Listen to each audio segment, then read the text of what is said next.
नमस्कार, news India देख रहे हैं आप। आपके साथ मैं हूं मीनाक्षी रजत। बुलेटिन की शुरुआत करेंगे बेहद अहम खबर के साथ। दरअसल ईडब्ल्यूएस आरक्षण पर सुप्रीम कोर्ट की मुहर लग गई है। 5 में से 3 जस्टिस ईडब्ल्यूएस आरक्षण के समर्थन में हैं।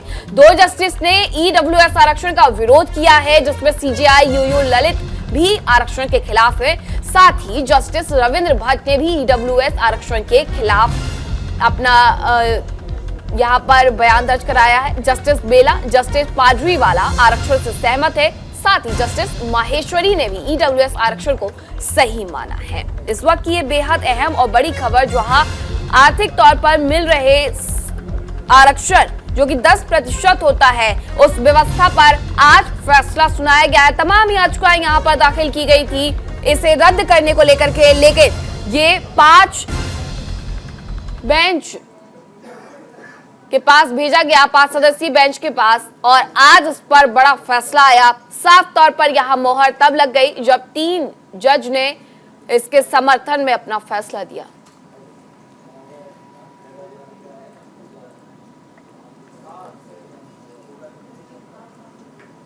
रविंद्र भट्ट और साथ ही चीफ जस्टिस यूयू ललित ने आर्थिक तौर पर मिलने वाले इस आरक्षण की व्यवस्था का हालांकि विरोध किया, लेकिन 5 सदस्यीय बेंच में से 3 जस्टिस ने इस पर मोहर लगा दी। आर्थिक आधार पर देश में आरक्षण यानी कि अब जारी रहेगा।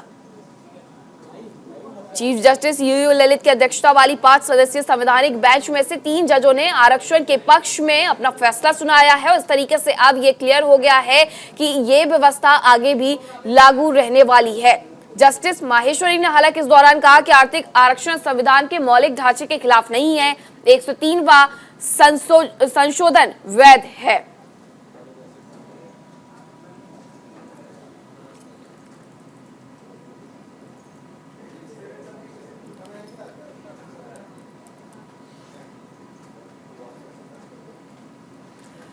वहीं जस्टिस बेला त्रिवेदी थी, उन्होंने भी सहमति जताई। उन्होंने कहा कि माहेश्वरी के निष्कर्ष से मैं भी सहमत हूं। एससी, एसटी, ओबीसी को पहले से आरक्षण मिला है, उसे सामान्य वर्ग के साथ शामिल नहीं किया जा सकता। उन्होंने कहा कि संविधान निर्माताओं ने आरक्षण सीमित समय के लिए रखने की बात कही थी, लेकिन 75 साल बाद भी ये जारी है।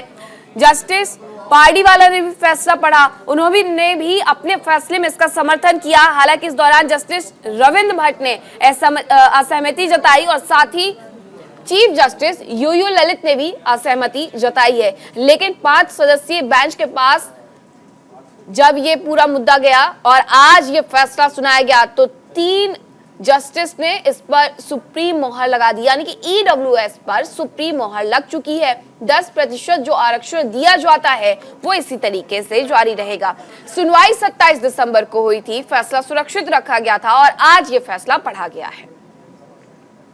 मैं आपको एकदम स्पष्ट हिंदी में बता दूं कि संवैधानिक पीठ की 4 पीठ ने जजमेंट प्रोनाउंस किया। जजमेंट बहुत बड़े थे। उसके बाद जस्टिस 3 जजों ने उसमें कहा कि ये जो संशोधन किया गया है वो संविधान की मंशा के अनुरूप है, जबकि जस्टिस रविंद्र भट्ट और जस्टिस मुख्य न्यायमूर्ति ललित ने कहा कि ये संविधान की मंशा के विपरीत नहीं है और एक्सक्लूजन जो किया गया है वो संविधान की जो मूल भावना है या उसके अनुच्छेद हैं उसके अगेंस्ट है। तो देखिए, 5 सदस्यीय बेंच के पास इसे भेजा गया था। 27 सितंबर को मामले में पूरी सुनवाई भी हो गई थी। आज इस पर फैसला पढ़ा गया है। साफ तौर पर अब ये कह दिया गया है कि जो 103वां संशोधन था वो वैध है और ये आरक्षण 10% आरक्षण इसी तरीके से लागू रहे, जारी रहे। ये 5 सदस्यीय बेंच में से फैसला सुनाया गया है। 3 जज इसके पक्ष में थे।